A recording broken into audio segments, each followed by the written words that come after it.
આવવામાં મોડું કરે છે. પોઠિયો ચારવા ગયો પણ હજી આવ્યો નહીં. ક્યાં ગયો હશે? અરે દેવી, આરોડો પોઠિયો ચારવા ગયો હજી કેમ નથી આવ્યો? ખબર નહીં પ્રભુ. આ સાંજ પડવા આવી, આટલું મોડું થઈ ગયું છે તોય હજુ આવ્યો નથી. મને તો ભારે ચિંતા થાય છે. દેવી, ભસ્મ કણકણ અમીનો કૂપ લાવો. પ્રભુ, એ અમીનો કૂપો ને ભસ્મ કંકણ આલુડાએ હટ લીધી હતી ને, એટલા માટે મેં એને આપી દીધું. અરે દેવી, તો અનાથ થઈ ગયો.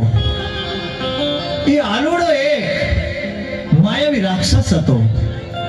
તમે ભસ્મ કણકણ અને અમીનો કૂપ આપી દીધો. ભસ્મ કણકણ માથે ચડાયું, અમીનો કૂપ પી અને અમરિયા નામનો દૈત બની ગયો છે. દેવી,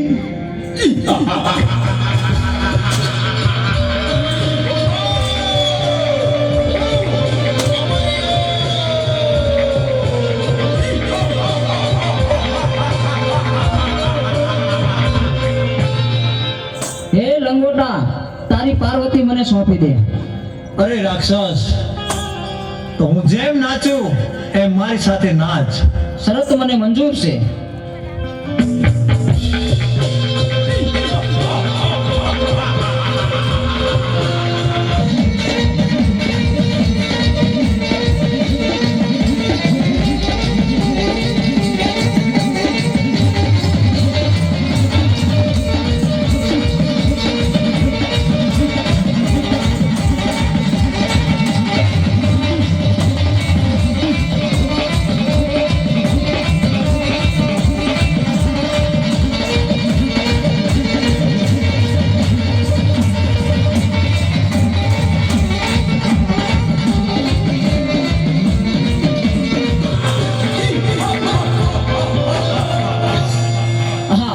લંગોટે મને નચવી અને મારું ભસ્મ કંકણ ઉડી ગયું તો મારું મોત નિશ્ચિત છે. તો ચાલ અત્યારે અહીંથી હું ભાગી જાઉં.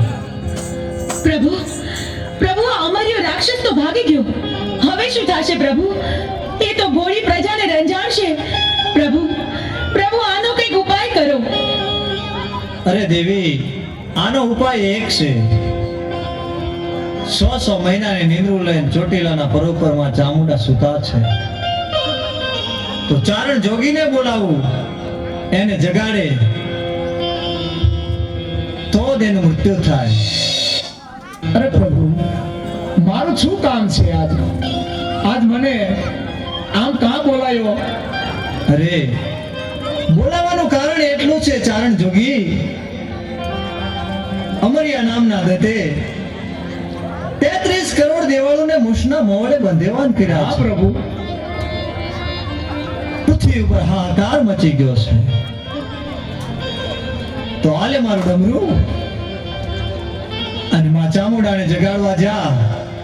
પણ એક વાત યાદ રાખવાની કે જ્યારે માં ચામુંડા જાગે હા પ્રભુ. ત્યારે અવળું ફરી જજો. અરે ભોળાનાથ, આવલું ફરવાનું કારણ શું? કારણ એટલું છે ચારણ જોગી કે એક જ્વાળામુખી જોગણી છે. એ જાગશે અને મોઢામાંથી જ્વાળા નીકળશે તો તને બાળીને ભસ્મ કરી નાખશે. બહુ સારું પ્રભુ. હાલ ને હાલ હું જાઉં તમારું ડમરું લઈ અને ચોટીલાના ડુંગર ઉપર માં ચામુંડા 6 મહિનાની નિંદ્રા લઈ સુતા છે, એને જરૂર હું જગાડીશ.